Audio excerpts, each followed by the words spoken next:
Clap your hands and stomp your feet. You're listening to the Clap Your Hands podcast, hosted by Elliot Shorr-Parks and Kyle Newbeck. Here they go.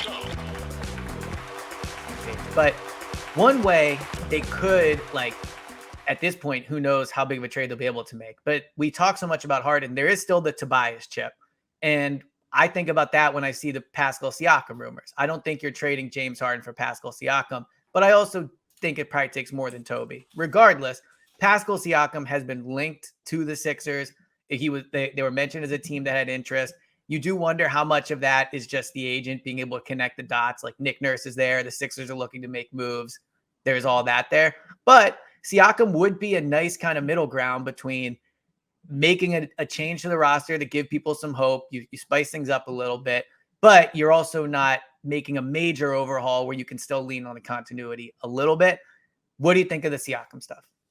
So I think he probably fits a little better than the biggest detractors would think. So it was the year after Kawhi Leonard left. Mm-hmm. I believe he took over 6 threes a game.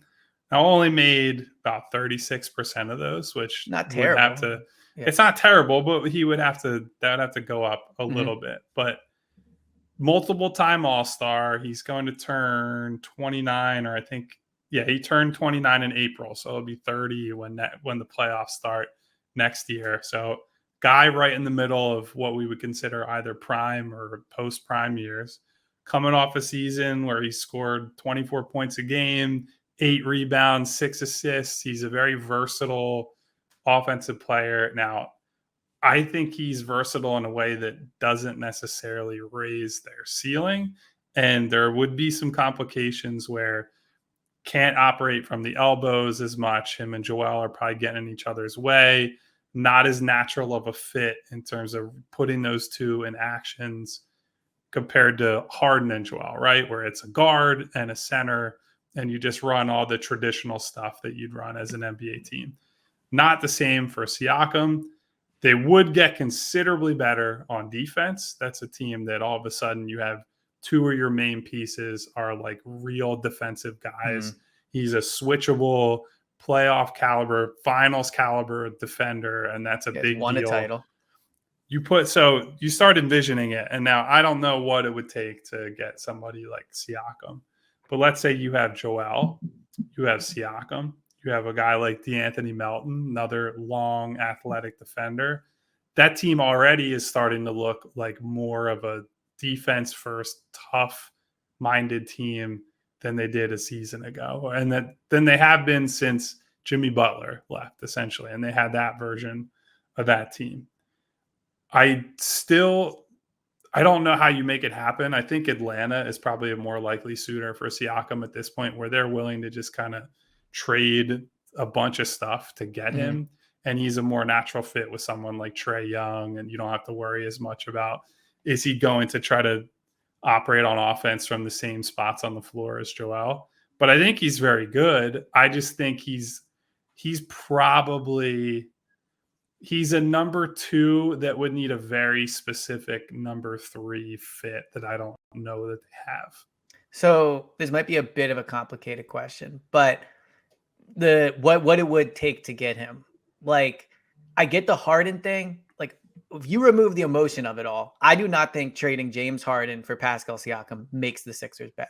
Now, if you factor in all the, like, Harden could be a problem, Siakam comes in, and maybe there's just a better locker room, that's an interesting discussion. But, like, do you think this is more the Sixers would be, and now they have a high bar for the Harden trade, they're willing to trade James for Siakam? Or are we looking more at, like, this is Tobias plus? Because Siakam, I believe, is also on an expiring deal, which I think makes him a little more attractive because you're not locking yourself in to 2+ years of big money after this. Like, you think it's more of a Toby trade, or you think this is, we could sit here one day, do an emergency pod, Harden's on the Clippers, Siakam's on the Sixers? I think it's probably more of a Harden trade. Wow. Just because, so look at it this way. Masai Ujiri doesn't trade his guys, really. And he sets he's similar to Daryl in this way, where they both set very high bars on their guys. And Nobody clears them. It's why OG Anunoby is still on the Raptors, despite the fact that he was like the biggest name heading into last trade deadline, people saying he's available and so on and so forth. Big reason why is Masai just doesn't want to give his guys up. And so I would imagine he's going to hold out for it, despite the fact that Siakam's on an expiring contract. He's going to say, you could trade for Siakam and he might change your ability to contend, right? Mm-hmm. This is not just like as much as I think he's been overrated at times, the stats are what they are. The guy scored or had a line of 24, 8, and 6, shot 48% from the field last year. Like those are really, really good numbers. You can say they're really good numbers on a bad team, but he also was able to be that efficient on a team that had basically no point guard or no guard play and no shooting and still maintain that efficiency and showed that level of versatility. So I think rightfully so, Masai is going to hold out for a fairly big deal. I don't think Tobias plus whatever poo-poo pick platter they can offer is going to get it done. You basically be offering swaps and maybe a 1 first-round pick way down the road, unless you're doing the multi-team Harden thing. And I think the thing with the Siakam trade is he is not good enough where you could sacrifice Maxey in that deal. No. Like that would have to be you get Siakam and Maxey is still on the team. And that's the biggest reason I think it would have to be part of a multi-team Harden type trade. Yeah. And again, I just like, if you remove the off the court stuff, I don't think they're better with Pascal Siakam than they are with James Harden. Like, I don't think the fit is good.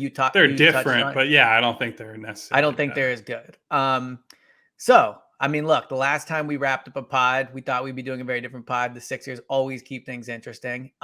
Any kind of final thoughts, other things you wanted to touch on before we get out of here and see if Joel's tweeted anything else?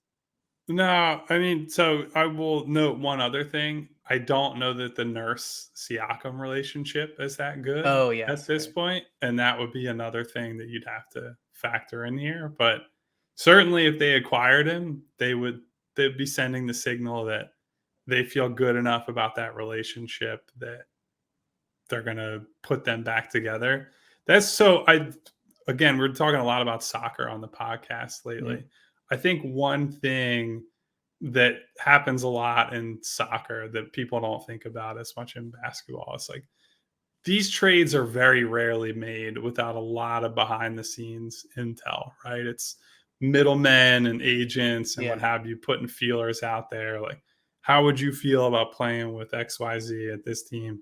I mean, it's more obvious in the case of Dame Lillard right now, where everybody essentially knows he wants to be in Miami and nowhere else. But soccer teams do it. They essentially negotiate contracts before they agree on like what the player is going to be sold for. The wages. They agree and on that part is done first. And it might not be like that quite to that extent in the NBA, but there is definitely a level of there's a feeling out process. And so, if we do see a Siakam partnership at some point down the road, I will say there's likely to have been some groundwork done by people who I'm not even aware of their existence. Is what I would say. I always think, and it's true, definitely in soccer, true in the NBA, and I know it's true in the NFL.